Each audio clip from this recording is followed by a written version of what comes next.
If you're struggling to start or grow your online service business, it's not because you're not smart.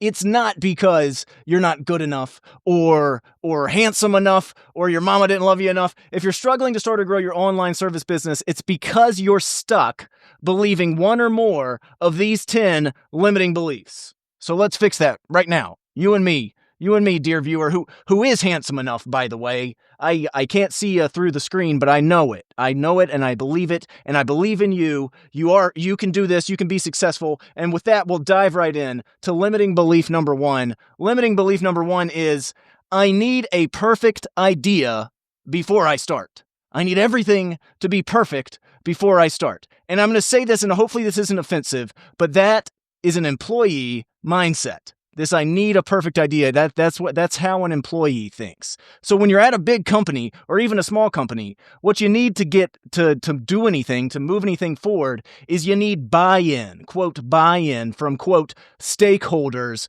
before anything ever gets done. And you actually get rewarded at one of these kinds of jobs for over-planning. But when you're out on your own, that gets flipped on its head completely. When you're out on your own, it's ready, fire, aim. You don't have time to get perfect, and there's no one else to get feedback from like you have at your corporate job. The only people you can get feedback from are your freaking customers when you're out on your own. So you have to start before you're ready. You have to sell before it's ready. You deliver when you have no idea what you're doing, and then you ask your customers how you can improve. So that's limiting belief number 1. Limiting belief number 2, I don't have enough experience or credentials. I'm an imposter. I have imposter syndrome, which is such a buzzword. People love talking about how they have imposter syndrome, and I'm here to tell you that's false. That's false. If you're selling a service or a transformation, all that matters is that you can get results for people. In fact, I do have credentials. I have a law degree. It's one of the most expensive pieces of paper I own. It's back there somewhere, hanging on my wall in my office, and nobody has ever asked me about it. Not a single time. Nobody cares about your qualifications. They don't. They care about results. Your results are your qualifications. And if your only result so far is you or a handful of people that you've helped for free, that's enough. So use that to get results for other people, then use those to get more results, and on it goes. You don't need to be the world's most decorated Ivy League ivory tower expert. You just need to be able to truly deliver. That's it. And if you can do that, you're not an imposter. That's number 2. Limiting belief number 3. This is a good one. Limiting belief number 3. Selling is sleazy. I could never sell. I hate salesmen. I hate sales. Selling is so sleazy. And this one holds more people back than maybe anything else on this list. And here's a way that I help guys think about that when they're struggling with this. So this is a thought exercise. Are you ready? I want you to look around your room right now. Don't pause the video. I was about to say pause the video. Don't pause the video. Listen to my instructions, then you pause the video. So look around your room right now. Everything that you see, everything all around you, with almost zero exceptions, is something that you bought. I mean, maybe if you have grandma's heirloom jewelry box on the mantle, maybe you didn't buy that, but she did. She bought it. And do you hate all of those things? Do you hate all of the things that you have around you? No. You like them. You like them. You bought them because you liked them. And that means someone, somewhere along the way, sold them to you. Even if you bought it on Amazon, so the thing you like in your room, the thing that you're looking at, your Roomba, I don't know what you have, but even that, someone sold you on it. Even if it was online, someone wrote the copy and made you want it. Are they sleazy? Are the people that sold you the stuff that you like sleazy? No, because they helped you get the stuff that you have now that you wanted. And that's all you're doing when you're selling. You're helping people get what they want. That's it. And if they don't want it, or they aren't ready, or they have some limiting belief of their own around money, because those people exist, oh boy, do they exist, well, that's their problem. That's not your problem, that's their problem. And if they have that, then they won't buy it, and that's okay. The world keeps spinning. Your job is to give people what they want and what they need, and you can't do that if you don't sell. End of story, forever, end of discussion. That's limiting belief number 3. Limiting belief number 4, another real, these are all good. They're good because I wrote them. That's why. But they're good. They're also good because they're true. Limiting belief number 4, fear of judgment. What will my friends think? What will the people in my network think? People will certainly judge me if I go out and try to do something in this world and create something of value that I've always wanted to create it. I don't want people to judge me. And I have a quick story on this one. So I have a group of friends from college, and we have a group chat. And, on like iMessage. And a few months ago, somebody in the group chat sent around a picture of a magazine cutout of another guy that we know who isn't in the group chat. But this guy in the magazine cutout, he had bought an ad for himself to promote his business. And he was like, standing in front of a car with his arms crossed. And I thought he looked cool. He was a little cheesy, but I thought it was cool. But the other guys in the group chat were just completely clowning him the whole time. They were making fun of him. They were judging him. And at that moment, I thought, what a pathetic thing to judge somebody for. This guy in the magazine cutout that we knew, he was going for it. He was a little cheesy, a little bit, but he was in the arena. And what I do is cheesy too. It's really cheesy. Look at me. I'm sitting here talking to a freaking camera screen. I know my friends make fun of me too. I know they do, but I don't care because I'm doing this for a reason. This is my chief purpose in life. And anyone who makes fun of that is just like those guys in the group chat. They're sitting on the sidelines, they're doing nothing, and their opinion is less than worthless. And anyone whose opinion does matter, sure as heck, isn't taking their valuable time out of their valuable day to pay attention to you and to judge you. Because they're busy. Because they matter. All right? So don't let the fear of judgment stop you. That one's a killer. Limiting belief number 5. Here we go. We're rolling now. Limiting belief number 5. I'll get out of here. Limiting belief number 5. I don't have time. I don't have time. I'm so busy. I hear this one so much. And this one is almost always, with very, very few, I will caveat, very, very few, very narrow exceptions. Anyone who says they don't have time, that's almost always BS. And it's especially BS when you're starting out the way that I teach you to start out, because you only need a couple hours a day. You need a couple hours a day to validate your service, validate your offer, and get your first paid client or two and start delivering for them. That's it. That's all you need. And if you're telling me that you really can't possibly find 2 hours a day to commit to something like this, well then congratulations, because you're officially the busiest person in the world. You're busier than Jeff Bezos and Henry Ford. You're certainly busier than me, who built my business over 16 months of working a full-time demanding job and having 2 kids under 2 at the time and working every single weekend 4 hours a day and an extra 4 hours a day on weekdays, which was more than I needed, by the way, but I was stupid. Doing all that with no days off and no weekends off, waking up at 4 a.m., taking 9 p.m. sales calls, again, for 16 months. You're certainly busier than I was then, so congratulations. You win. And the prize that you win is, well, it's not good, because all it means is you've scheduled yourself out of ever getting what you want.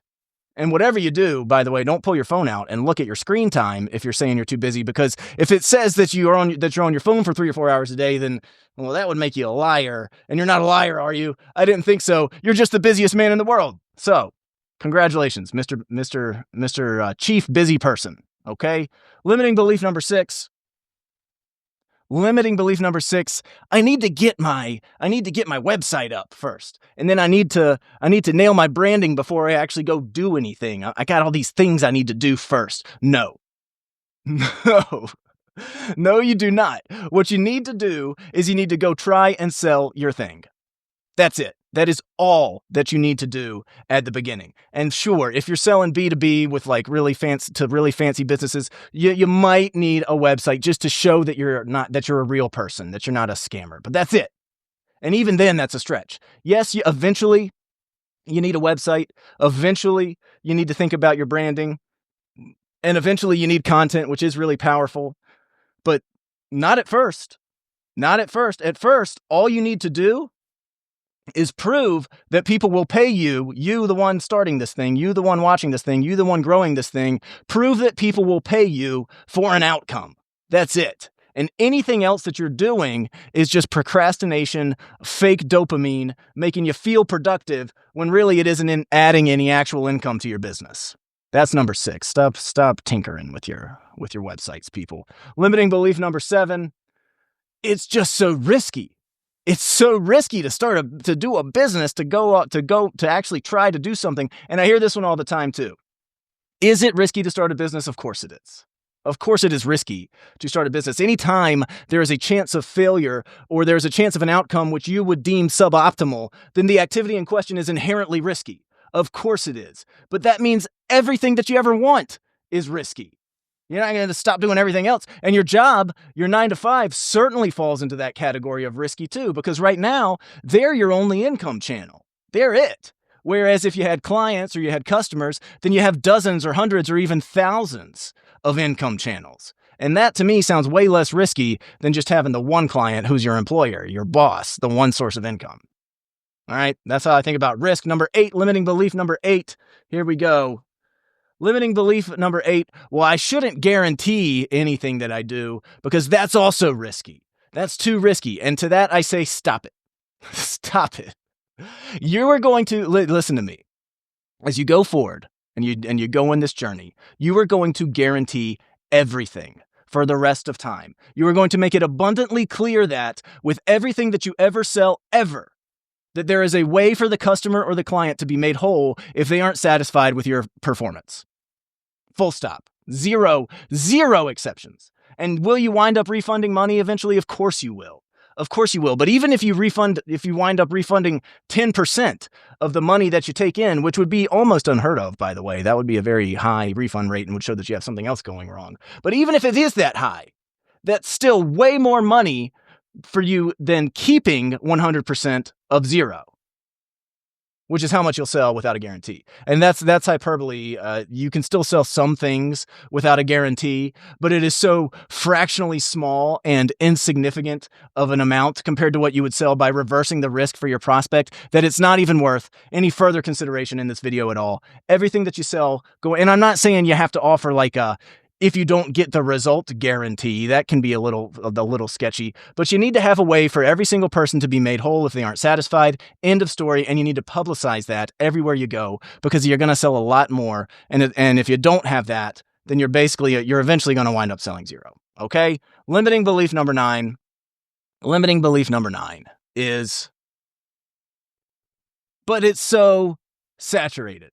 It's so saturated. I don't have my original idea. And if I'm not original, I'll just be selling into a saturated market. So repeat after me. This is how we bust this one. Repeat after me. If other people are doing it, that's good. If other people are doing it, that's good. Saturation is meaningless when you're selling or running a business in 2025, the year of our Lord. You have the entire internet at your disposal. Yes, if you were selling spark plugs in Dayton, Ohio, to that one specific small market, okay, maybe then we talk about saturation. But if you're selling to the entire internet, then saturation just means validation. That's all. It just means that it works. And so all you have to do is differentiate yourself and stand out and realize that there are customers everywhere and there's 10,000 people joining the internet for the very first time every single day. Okay? And we're at our last one, limiting belief number 10. I hope you've enjoyed this video. If you have enjoyed this video, then please subscribe to the channel, consider leaving a comment telling me what you would like to see more of on this channel. And limiting belief number 10, I can't figure out what I'm passionate about. And I don't want to spend my life doing something that I'm not passionate about, so I'm just not going to do anything. I'm just not going to start at all, because if I'm not passionate about it, what's the point? And I hear this one a lot too, and I'll make this one clear. Get out of here, you crazy. All right, I'll make this one clear for you as well. You are not marrying your very first business. There is no legally binding contract between you and your first business that stipulates that you must run this business until you're 6 feet in the ground. You are not attached at the hip for life to your first business. In fact, almost everyone's first business is not their last business, unless they quit entrepreneurship entirely, which means you will almost certainly do something else later. That's just how it works. Your first business exists for one reason, and one reason only: to level up your skills. Level up how you sell, level up how you deliver, level up how you build. Those are the important things about your first business, those skills. And the vehicle itself really doesn't matter that much, so you certainly don't have to be passionate about it. What you need to do with your first business is gain those skills. Selling, building, delivering. Once you have those skills, you can do anything. But until you have those skills, if you don't have those skills, you've got nothing. So you might as well just go ahead and freaking pick something and learn. And if you're not passionate about it, then you'll be so much farther ahead when you do decide to, quote, pivot and do whatever you are, quote, passionate about. You'll already have the important skills and you'll be that much more likely to succeed with your, quote, passion. All right, that's it. That's my 10. Those are the limiting beliefs. Stop thinking like this, like the things we said in this video. If you like this video, again, please like it. Please subscribe to the channel. Leave me a comment. If you think leave a friendly comment. If you think my hair's annoying. One time a guy, I was writing about how you need to solve $3,000 problems, and a guy on YouTube said my hair was a $3,000 problem. That was kind of funny, but leave a constructive comment. And if you want to join our free community to start building a business like this, skool.com/skill, skool.com/skill. It's in the description. Until next time, I'll see you later.